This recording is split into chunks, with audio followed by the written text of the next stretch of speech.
Puisque tu es dans le bien-être, restons-y, Nathalie. Bah Là, oui.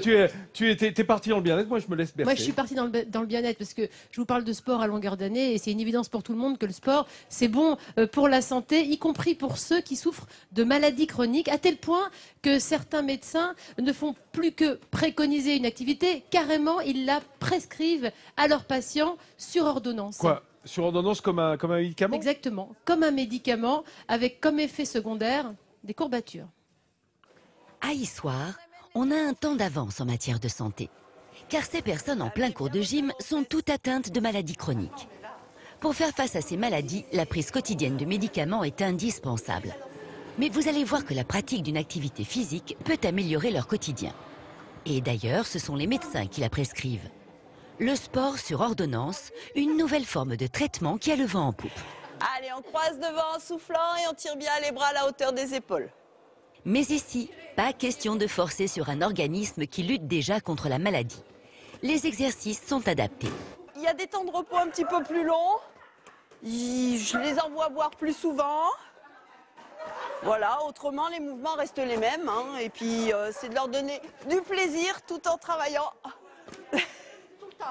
Myriam, diabétique, participe à ces séances au moins une fois par semaine. Et c'est grâce à cette ordonnance qu'elle peut le faire. Et si elle s'est vue prescrire ces séances de sport adaptées, c'est parce que depuis janvier 2014, la ville d'Issoire a mis en place ce dispositif novateur. Ce n'est que la 3e ville de l'Hexagone, après Strasbourg et Blagnac, à s'en être dotée. Et pour le docteur Tessonnière, qui a participé au projet, le sport sur ordonnance prouve son efficacité, notamment en réduisant la prise de médicaments chez les patients. Dans les pathologies chroniques, les malades ont énormément de médicaments dans leur traitement. Donc l'activité physique adaptée, on le sait, améliore l'observance, c'est-à-dire le patient est beaucoup plus impliqué dans son traitement et diminue le nombre de médicaments en améliorant les indicateurs biologiques en particulier que l'on a dans ces pathologies. Allez, quand on monte, on appuie bien sur les bâtons, on cède des bâtons pour monter. Et si les bienfaits d'une activité physique sur l'organisme sont avérés, le dépassement de soi dans l'effort améliore également le moral et l'estime personnelle des patients. Ça fait travailler l'ensemble du corps. Si on balance bien les bras, on travaille tout ce qui est ceinture scapulaire. Et puis ça fait travailler les jambes, ça fait travailler le souffle. Mais de manière douce, on va dire. Ça les amène à aller toujours plus loin. Avec ce programme de sport sur ordonnance, Issoire est donc une ville pionnière en France en matière de santé. Et son initiative pourrait faire des émules.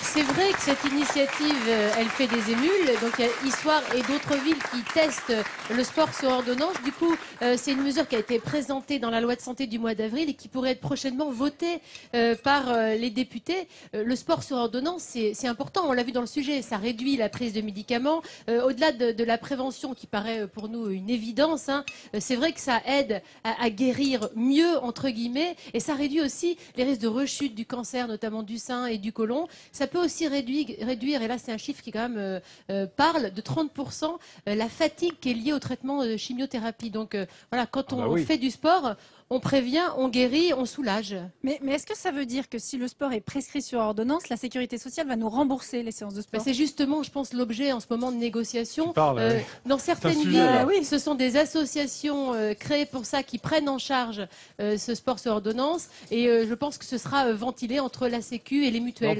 On pourrait imaginer que si tu peux justifier d'une activité sportive régulière, avoir un meilleur remboursement de tes prestations sociales. En tout cas, il est clair par qu'on exemple. prend moins de médicaments quand on pratique un sport de façon régulière. Parce que ça devient, c'est pratiquement le monde à l'envers là. C'est ça, il faut prescrire du sport. On marche un peu sur la tête. Oui, on est obligé d'être prescrit pour faire du sport. Parce qu'on est dans une société aujourd'hui où on marche plus. On prend les escalators, les ascenseurs, nos voitures. Il y a même des tapis roulants. Les gamins, on leur fait des chaussures qui roulent. On est dans une philosophie où finalement on bouge beaucoup moins et on est obligé du coup toujours s'arrêter un étage avant l'arrivée et une station de métro avant. Tu vois, voilà. Voilà. C'est une forme de pratique qui peut-être t'évitera un jour d'avoir du Enfin, sport sur ordonnance.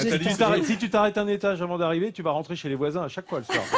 Et bon, bonjour, c'est encore moi. Ah oui, c'est vrai que j'habite au-dessus. Et juste, tant qu'à parler à médecine un poil, je voudrais juste qu'on signale qu'on est devant cette maison qui est là, qui est une maison importante parce que c'est la maison natale du docteur Gabriel Roux. Gabriel Roux qui est méconnu, mais le docteur Gabriel Roux est celui qui a inventé la pénicilline en 1897, 31 ans avant la découverte de Fleming, mais simplement... Qui était un gros malin. Non, mais comme il n'avait pas publié ses travaux, on l'a privé de son invention et sa découverte est restée totalement dans l'anonymat. Nous, on lui rend. Voilà. Merci Bon, Jean-Sébastien. Rien de mieux que la science bien expliquée.